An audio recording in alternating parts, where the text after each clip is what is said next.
अस्सलाम वालेकुम स्टूडेंट, कैसे हैं आप? उम्मीद है कि आप सब खैरियत से होंगे। मैं आपकी 10वीं की क्लास टीचर मिस फातिमा। आज हम पढ़ेंगे लेक्चर नंबर 6। लेक्चर नंबर 6 में आज हम पढ़ेंगे ग्रामर वर्क।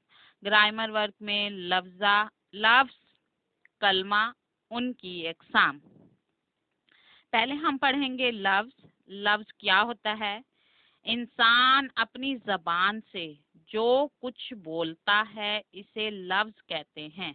जैसे मैं अगर बोलती हूँ इंसान, तो इंसान क्या है? एक लफ्ज है।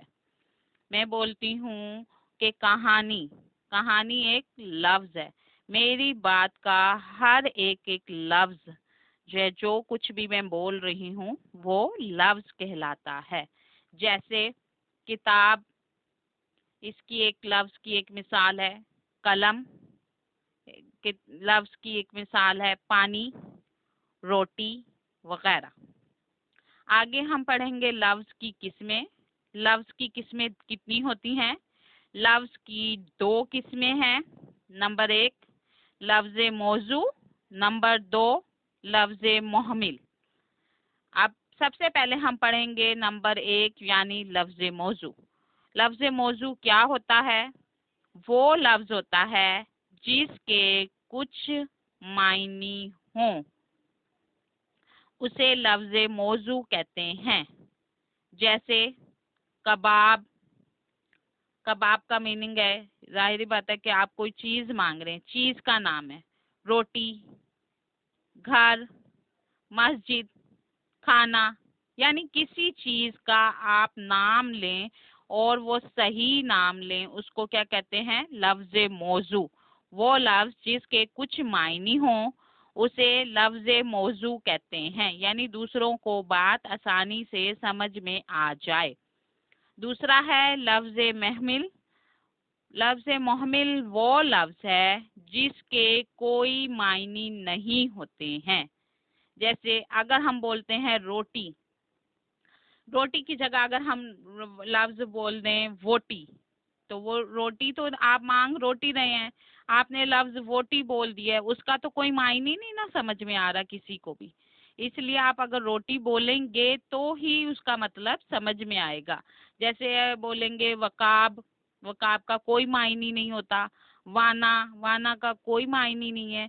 अगर इसकी जगह आप बोलेंगे कबाब, अब बात समझ में आ रही है।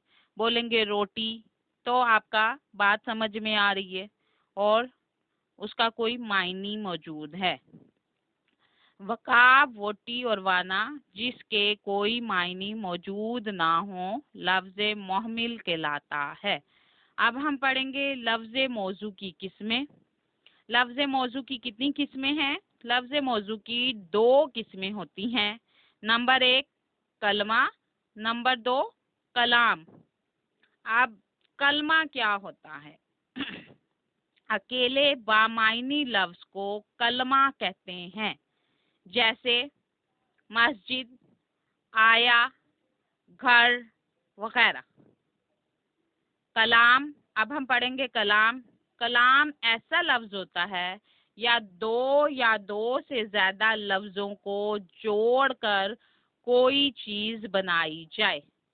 क्या लफ्ज कलाम क्या होता है? 2 से ज्यादा बामायनी लफ्जों को, यानी जिनके लफ्जों के मायने आपको बताए जा सकते हों, उनको मजमूए को कलाम या मुरक्कब कहते हैं। 2 ऐसे लफ्ज जिनको जोड़ दिया जाए उसे कलाम कहते हैं। जैसे नेक और लड़का, ये दोनों अलग अलग लफ्ज हैं।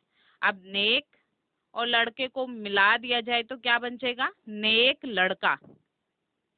आगे है ताहिर नेक है, यानी ताहिर है क्या है? नेक। नेक और ताहिर, अब ये 2 अलग अलग लफ्ज हैं लेकिन इन लफ्जों के मायने समझ में आते हैं, इसलिए ये क्या कहलाते हैं? कलाम। आगे हम पढ़ेंगे कलमे की किस्में।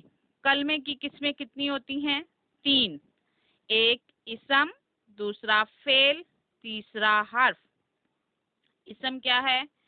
इसम के बारे में हम सबसे पहले पढ़ेंगे। वो कलमा है जो किसी शख्स, किसी जगह या चीज या किसी की कैफियत का नाम हो। यानी अगर किसी को कोई पसीना आ रहा है या परेशानी महसूस हो रही है, जैसे महमूद, लाहौर, पंखा या नाम की जगह इस्तेमाल हो। मसलन यानी महमूद की जगह मैंने कह दिया कि वो घर चला गया। अभी पूछा कि महमूद कहाँ है, वो तो घर चला गया। अब वो क्या हो गया, किसी शख्स का नाम की जगह पर इस्तेमाल हुआ हुआ लफ्ज। अब लाहौर, पंखा, जैसे वहाँ, वहाँ क्या चीज मौजूद है। ऐसे इसम का जमाने से ताल्लुक नहीं होता है, यानी कि आने वाले में या पीछे जमाने में या आपके साथ जो मौजूद है उस जमाने में कोई ताल्लुक नहीं होता है, और ना ही इसे अपने मायने के लिए दूसरों का मोहताज होना पड़ता है। यानी दो लफ्जों को मिलाकर एक लफ्ज नहीं बनाया जा सकता। आगे हम पढ़ेंगे फेल। फेल वो कलमा है जो अपने मायने के एतबार से मुस्तकिल हो, जो किसी काम का करना या होना या ना होना बताए, जिसमें तीनों जमाने आ सकते हैं।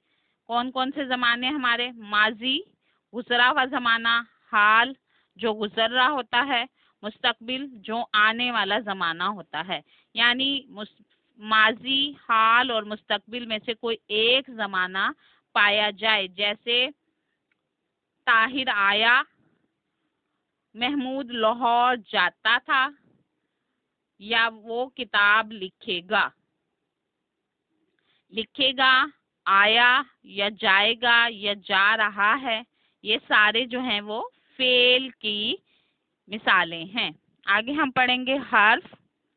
हर्फ वो कलमा है जो अकेला तो कोई मायने नहीं देता, यानी एक लफ्ज, लेकिन दूसरे कलमात के साथ मिलकर मायने दे और इनमें ताल्लुक भी पैदा करे।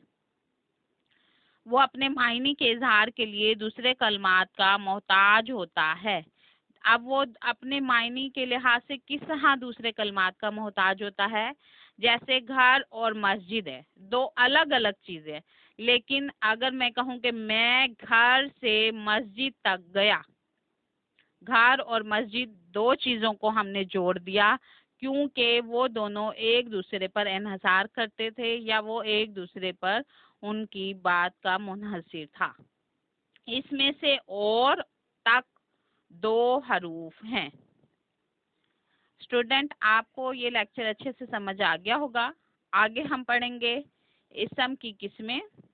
इसम की किस्में कितनी होती हैं? दो होती हैं। नंबर एक इसम जात और नंबर दो इसमें सिफ्त। इसम जात क्या होती है?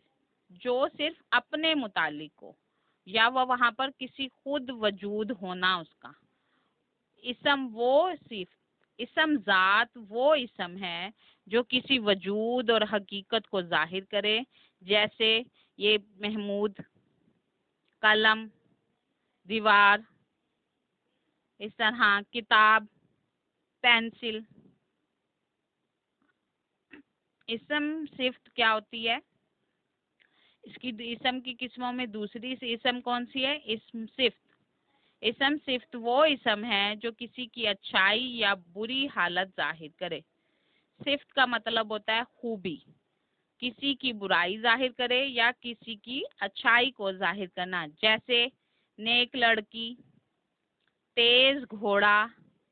अब इन दोनों में क्या क्या कहते हैं, उसकी सिफ्त क्या है? लड़की की सिफ्त क्या है? वो नेक है। और घोड़े की सिफ्त क्या है, यानी खूबी क्या है? कि घोड़ा तेज दौड़ता है। यहाँ क्या मिसालें दी गई हैं? नेक और तेज इसम सिफ्त है, यानी किसी खूबी का मालूम होना इसम सिफ्त कहलाता है। स्टूडेंट, आपको हमारा लेक्चर अच्छे से समझ आ गया होगा। आपने इसका क्विज सॉल्व करना है। आपने इसका क्विज जरूर सॉल्व करना है। अगर आपको हमारे इस लेक्चर में से कोई बात समझ में नहीं आई तो आप ज़रूर पूछ सकते हैं।